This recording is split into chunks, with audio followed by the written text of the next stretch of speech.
राधे राधे, हरे कृष्णा। आप सभी का दिन शुभ हो। आज दिनांक है 21 नवंबर और दिन है शुक्रवार और आज है मार्गशीर्ष मास के शुक्ल पक्ष की प्रतिपदा तिथि, जो कि दोपहर 2:47 पर समाप्त हो जाएगी। उसके बाद द्वितीय तिथि प्रारंभ हो जाएगी। आज ब्रह्म मुहूर्त 5:13 से प्रारंभ होकर 6:01 तक रहेगा। आज सूर्योदय होगा 6:48 पर और सूर्यास्त होगा 5:36 पर और राहु काल सुबह 10:30 बजे से 12 बजे तक रहेगा। तो प्रिय भक्तों, अब आपको मैं सुनाने वाली हूँ आज का महात्म। उससे पहले मैं आपको सुनाऊंगी सीता माता की बड़ी ही पौराणिक और दुर्लभ कथा। अब आप नित्य नेम की कथा में सीता माता की पौराणिक कथा सुनिए। एक बार सीता माता कहती है कि इसे श्री राम कथा को सुना करते थे। एक दिन श्री राम भगवान को किसी काम के लिए बाहर जाना पड़ गया, तो सीता माता कहने लगी, भगवान मेरा तो 12 वर्ष का नित्यनेम है, अब आप बाहर जाएंगे तो मैं अपना नित्यनेम की कथा किसे सुनाऊंगी। और श्री राम ने कहा कि तुम कुएं की पाल पर जाकर बैठ जाना और वहां जो भी औरतें आए उन्हें पानी भरने आएंगी, उन्हें अपनी कथा सुना देना।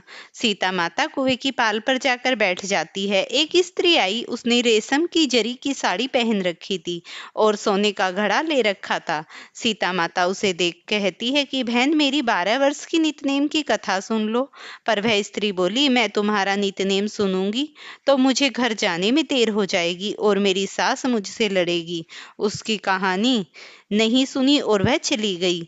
उसकी रेशम जरी की साड़ी फट गई, सोने का घड़ा मिट्टी के घड़े में बदल गया। सास ने देखा तो पूछा कि यह किस दोष के कारण सर लेकर आई है। बहू ने कहा, कुएं पर एक औरत बैठी थी, उसकी कहानी सुनने के लिए कहा तो मैंने उसकी नित्यनेम की कथा नहीं सुनी।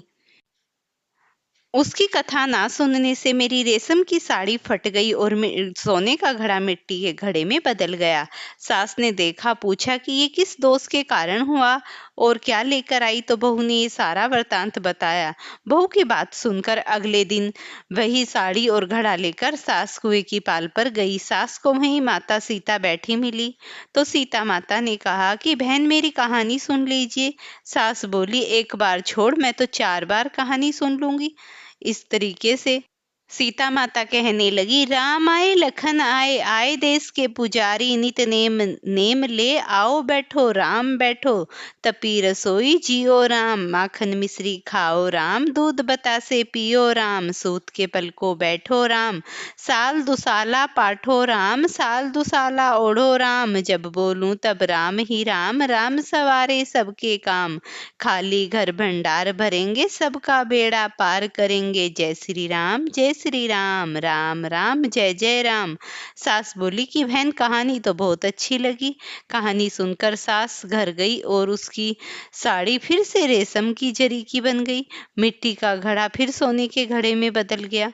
बहू कहने लगी, सासू माँ आपने ये सब कैसे किया। सास ने कहा कि बहू तू दोस्त लगा के आई थी और मैं दोस्त को उतार कर आ रही हूँ। बहू ने फिर सास की वही कुएं वाली स्त्री कौन है। सास बोली कि वे सीता माता हैं, वे पुराने से नया कर देती हैं, खाली घर में भंडार भर देती हैं और वह लक्ष्मी जी के वास को घर में कर देती हैं, आदमी को जो भी इच्छा हो पूरी कर देती हैं। बहू बोली कि ऐसी कहानी मुझे भी सुनने दो। सास बोली कि ठीक है, तुम भी सुनो। और सास ने कहानी शुरू कर दी। राम आए लखन आए, देश के पुजारी आए, नितनेम का नेम लाए, आओ राम बैठो राम, तपी रसोई जियो राम, माखन मिश्री खाओ राम, दूध बतासे पायो राम, सूत के पल को बैठो राम, साल दुसाला पाठो राम, साल दुसाला ओढ़ो राम, जब बोलूं तब राम ही राम, राम सवारे सबके काम, खाली घर भंडार भरेंगे, सबका बेड़ा पार करेंगे, जय श्री राम जय श्री राम, राम राम जय जय राम। कहानी सुनकर बहू बोली कि कहानी तो बहुत अच्छी है। सास ने कहा, ठीक है, इस कहानी को रोज कहा करेंगे। तब सास बहू रोज सवेरे उठती, नहाती धोती और पूजा करने के बाद नित्य नेम की सीता माता की कथा कहती। एक दिन उनके यहाँ एक पड़ोसन औरत आई और बोली कि बहन जरा सी आँच देना। वह बोली कि आँच तो अभी हमने जलाई ही नहीं। पड़ोसन ने कहा कि तुम 4 बजे से उठकर क्या कर रही हो? उन्होंने कहा कि सुबह उठकर हम पूजा करते हैं, फिर सीता माता की नित्यनेम की कहानी करते हैं। पड़ोसन ने उनकी बात सुनकर फिर कहा, सीता माता की कहानी कहने से तुम्हें क्या मिलेगा? वो बोली कि इनकी कहानी कहने से घर में भंडारे भर जाएंगे, सारे काम सिद्ध हो जाएंगे, मन की इच्छा पूरी होती है। पड़ोसन कहती है कि बहन ऐसी कहानी तो मुझे भी सुना दो। वह बोली ठीक है, तुम भी यह कहानी सुन लो। राम आए लखन आए, देश के पुजारी आए, नित नेम का नेम ले आओ राम, बैठो राम। तपी रसोई जियो राम, माखन मिश्री खाओ राम, दूध बतासे पियो राम, सूत के पल को बैठो राम, साल दुसाला पाठो राम, साल दुसाला ओढ़ो राम, जब बोलूं तब राम ही राम, राम सवारे सबके काम, खाली घर भंडार भरेंगे, सबका बेड़ा पार करेंगे, जय श्री राम, सब बोलो राम ही राम। सारी कहानी सुनने के बाद पड़ोसन कहने लगी, बहन कहानी तो मुझे बहुत अच्छी लगी। अब वह पड़ोसन भी नितनेम सीता माता की कहानी कहने लगी। कहानी कहने से सीता माता पड़ोसन के भी भंडार भर गए। अब तो पूरे मोहल्ले में नितनेम ही कथा चल पड़ी। हर किसी की मनोकामना पूरी होने लगी। हे सीता माता, जैसे आपने उनके भंडार भरे वैसे ही आप हमारे भंडार भरना। कहानी सुनने वाले को और उनकी कहानी कहने वाले की भी उत्तर प्रदेश में यह कथा हरियाणा के कुछ क्षेत्रों में आज भी सीता जयंती पर बड़े चाव से सुनाई और पढ़ी जाती है। तुम सुनिए। भगवान शिव हिंदू धर्म के प्रमुख देवताओं में से एक हैं, जो अपनी शांत और विनाशकारी दोनों ही प्रकृति के लिए पूजे जाते हैं। जहाँ वे कल्याणकारी और भक्तों पर कृपा करने वाले होते हैं, वहीं दूसरों की अन्याय और बुराई का नाश करने के लिए रौद्र रूप धारण करते हैं। हिंदू पौराणिक कथाओं में भगवान शिव के अनेक अवतरण मिलते हैं, जो उनके प्रचंड क्रोध और धर्म की रक्षा के लिए शक्ति का प्रतिनिधित्व करते हैं। सती का आत्मदाह और शिव का प्रचंड क्रोध एक ऐसी घटना है जिसने वीरभद्र के प्राकाट्य की भूमि तैयार की। दक्ष प्रजापति, जो ब्रहा के पुत्र थे और भगवान शिव के ससुर थे, भगवान शिव को पसंद नहीं करते थे। दक्ष को प्रजापति अर्थात मानव जाति का राजा भी कहा जाता है और वे अपनी शक्ति और विस्तार को लेकर अहंकार से भरे हुए थे।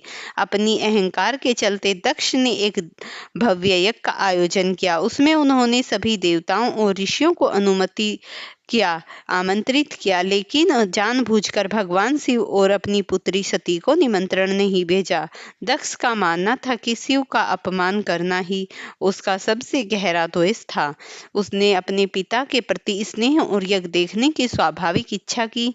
सती ने भगवान शिव से मना करने पर भी यज्ञ में जाने का दृढ़ निश्चय किया। भगवान शिव ने अपनी पत्नी सती को समझाया, बिना निमंत्रण के ऐसे आयोजन में नहीं जाना चाहिए जहां उनका सम्मान नहीं होगा। लेकिन सती अपने पिता परिवार से मिलने की प्रबल इच्छा के कारण उनकी बात नहीं मानी।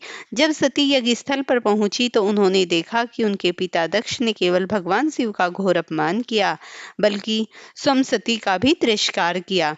दक्ष ने सभी देवताओं के सामने भगवान शिव के लिए अत्यंत अपमानजनक शब्दों का प्रयोग किया, जिससे माता सती को गहरा दुख पहुंचा। अपने पिता का ऐसा अपमान सहन न कर पाने के कारण अपने पिता के निंदनीय व्यवहार से क्षुब्ध होकर सती ने अपनी यौगिक योनियों का उपयोग करके उसी यज्ञवेदी में अपने प्राण त्याग दिए। कुछ ग्रंथों में इस ज्वाला को रूपी कहा गया है। जब भगवान शिव को अपनी प्रिय पत्नी सती के इस दुखद अंत की जानकारी मिली तो वो क्रोध से भर उठे और इतना प्रचंड था कि पूरी सृष्टि थर्रा उठी।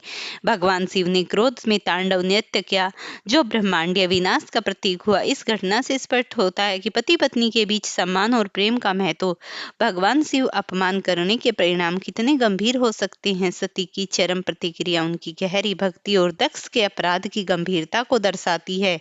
इसके अतिरिक्त भगवान शिव की प्रतिक्रिया से शिव और सती के बीच अटूट भावनात्मक बंधन का पता चलता है, जो उनके दिव्य संबंध का एक मूलभूत पहलू है। सती के बलिदान से उन्हें गहरा आघात लगा।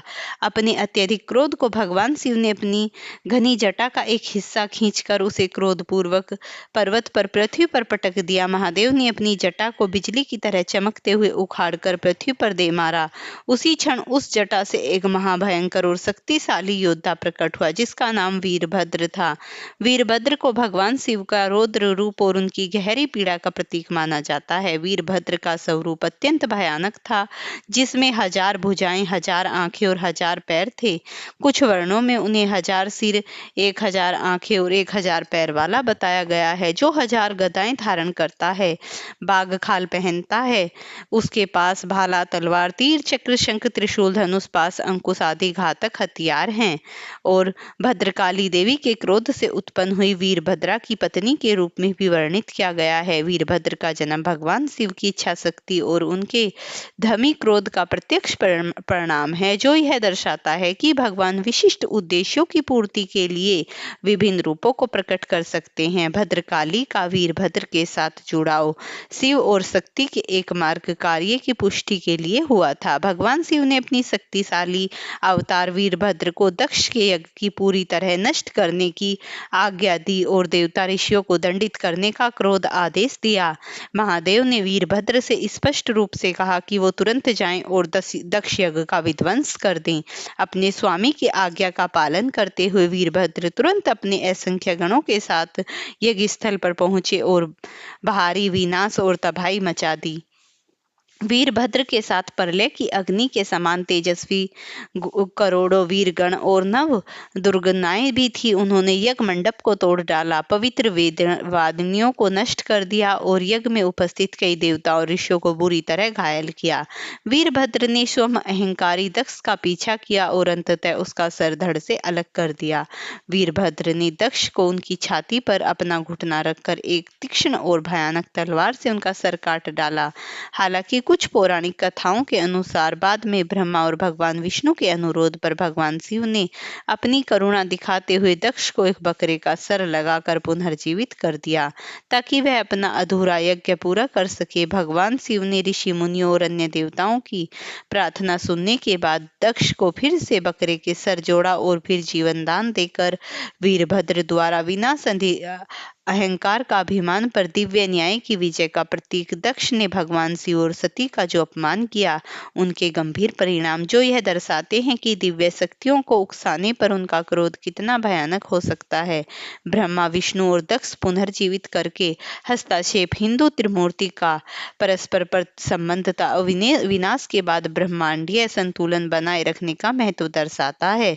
वीरभद्र को हिंदू कला और मूर्ति कला का आमतौर पर एक उग्र शक्तिशाली योद्धा के रूप में दर्शाया गया है, जिनके कई हाथ होते हैं। कई हाथों में विभिन्न प्रकार के घातक धारण किए हुए होते हैं। उनकी 4 भुजाएं होती हैं। प्रत्येक भुजा में एक विशिष्ट प्रकार का अस्त्र शोभामान होता है। वीरभद्र के गले में मुंडमाला होती है, जो मनुष्यों को निरंतर चक्र चलाती रहती है। वीरभद्र की पूजा शक्ति, साहस और जीवन के हर क्षेत्र में विजय प्राप्त करने के लिए है। वीरभद्र से शक्ति, धर्म और न्याय के अटूट प्रतीक के रूप में सम्मानित किया जाता है। वीरभद्र की व्यापक पूजा खासकर दक्षिण भारत जैसे विशिष्ट क्षेत्रों में होती है। दक्ष यज्ञ की कथा तथा सीमित नहीं है, बल्कि इसका सांस्कृतिक और धार्मिक महत्व गहरा है। यह स्थानीय मान्यताओं और धार्मिक परंपराओं के साथ उसके गहरे जुड़ाव को इंगित करता है। वीरभद्र की शक्ति, साहस और विजय से संबंध बताता है कि भक्त इन्हें अपने जीवन में एक राक्षस और सशक्तिकरण के स्रोत के रूप में देखते हैं, जिससे उनका महत्व दक्ष यज्ञ के पौराणिक संदर्भ में और आगे बढ़ जाता है। प्रेम से बोलिए श्री शिव शंकर भगवान की जय हो, मार्गशीर्ष माध्यम की जय हो। प्रिय भक्तों, वीडियो पसंद आई हो तो इसे लाइक शेयर करना, चैनल पर नए हैं तो चैनल को सब्सक्राइब करना।